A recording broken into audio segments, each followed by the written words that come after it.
Short and sweet గా ఆర్సీబీకి సంబంధించిన కొన్ని అప్డేట్స్ ఈ వీడియో తెలుసుకోబోతున్నాం. అందరికి చూసుకుని చాలా ఇంట్రెస్టింగ్ గా ఉంటుంది. ఏ పాయింట్ మీకు నచ్చితే లైక్ చేసి ఛానల్ మటుకు సబ్స్క్రైబ్ చేసుకోవడం మర్చిపోకండి. సబ్స్క్రైబ్ చేసుకోవడం చాలా ఇంపార్టెంట్.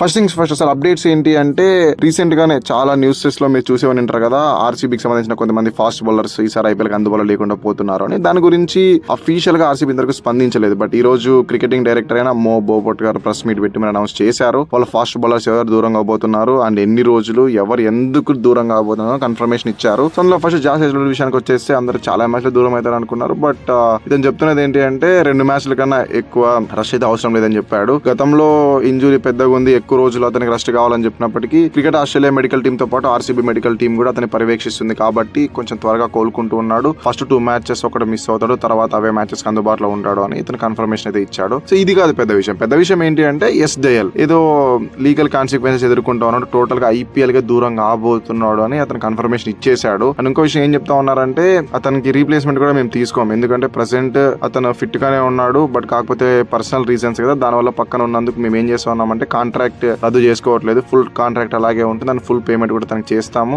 ఇటువంటి సిచ్యువేషన్స్ లో అతనికి తప్పకుండా హెల్ప్ చేయాలి కాబట్టి ఆర్సీబీ మేనేజ్మెంట్ మొత్తం అతనికి సపోర్టివ్ గానే ఉంటుంది. సో అతని పర్సనల్ రీజన్స్ అన్ని సెట్ అయిపోయి అతను ఎప్పుడైతే కోలుకుంటాడో అప్పుడే మేము అతన్ని బ్యాక్ ఇంటూ ద మ్యాచెస్ తీసుకుంటాం తప్ప అతన్ని కాదని మేమేమి ఇబ్బంది పెట్టామని చెప్తూ ఉన్నారు. అండ్ ఇంకొక విషయం ఏం చెప్పాడంటే ప్రెసెంట్ ఈ సీజన్ కి అయితే ఫుల్ గా దూరం, ఫ్యూచర్ సంగతి ఏంటి అంటే అది కోర్టు పైన ఆధారపడి ఉంటుంది అని అతను చెప్తా ఉన్నాడు. అసలు ఎవరికైనా తెలియకపోతే బ్యాక్ అండ్ స్టోరీ ఏంటి అంటే 2025 జూన్ జూలైలో ఇతని పైన 2 కేసులు అయితే దాఖలు చేశారు. ఒక ఉమెన్ అలహాబాద్ హైకోర్టులో ఒక కేసు అయితే దాఖలు చేసింది. ఏమని చెప్తా ఉందంటే 5 years నన్ను మానసికంగా ఇబ్బంది పెట్టాడు, పెళ్లి చేసుకుంటానని చెప్పి చీట్ చేశాడు, 5 years అంత రిలేషన్ లో ఉన్నాడు, ఇప్పుడు మోసం చేశాడు ఆమె కేసు వేసింది. అండ్ నెక్స్ట్ మంత్ అదే 2025 జూలైలోనే జైపూర్ బిఎన్ఎస్ భారత్ న్యాయ సమితిలో ఒక మైనర్ కేసు దాఖలు చేసింది పోక్సో యాక్ట్ కింద. సో ఈమె ఏం చెప్తా ఉందంటే నీ మైనర్ గా ఉన్నప్పుడు 2 years నాతో రిలేషన్ లో ఉన్నాడు, నన్ను పెళ్లి చేసుకుంటానని చెప్పాడు, నన్ను చాలా ఇబ్బంది పెట్టి మోసం చేశాడు, నీ మైనర్ అని చెప్పినా కూడా నన్ను వదలలేదు అని ఆమె కేసు దాఖలు చేసింది. సో అలహాబాద్ లో ఉన్న కేసు కాస్త వీక్ గా ఉండి అతనికి బెయిల్ దొరికినప్పటికీ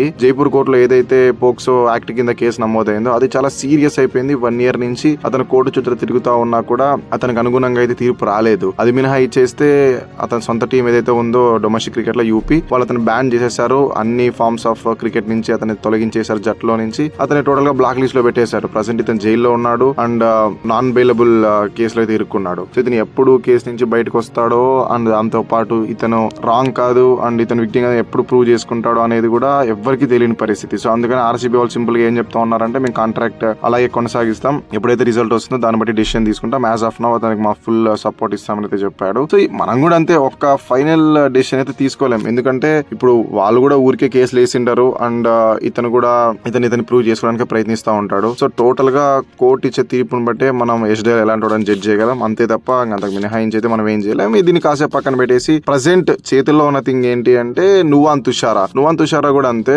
జాస్ హేజ్లవుడ్ లేకపోతే డైరెక్ట్ గా ప్లేయింగ్ లెవెల్ లో ఆడతాడు అనుకున్నాం, బట్ అతను కూడా డౌట్ గానే కనిపిస్తా ఉంది, ఎందుకంటే అందరికి ఫిట్నెస్ టెస్ట్లు పెట్టేశారు శ్రీలంక క్రికెట్ బోర్డు వాళ్ళు ఎవరైతే ఐపీఎల్ ఆడుతా ఉన్నారో. బట్ నువాన్ తుషారా మటుకు ఆ ఫిట్నెస్ టెస్ట్ క్లియర్ చేయనట్లయితే వార్తలు వస్తూ ఉన్నాయి. ఇంకొక 3 days తర్వాత మరొకసారి టెస్ట్ కండక్ట్ చేస్తారంట. అప్పుడు కనుక ఫిట్నెస్ టెస్ట్ రిపోర్ట్ తీసుకుంటే కనుక అతనికి ఎన్ఓసి ఇస్తారు, లేదంటే ఇతను కూడా కాస్త డిలే అయ్యే అవకాశాలే కనిపిస్తూ ఉన్నాయి. సో టోటల్ గా ఇవే అప్డేట్స్. దీని ఫ్రెండ్స్ ఉంటే కింద కామెంట్ తెలియజేయండి.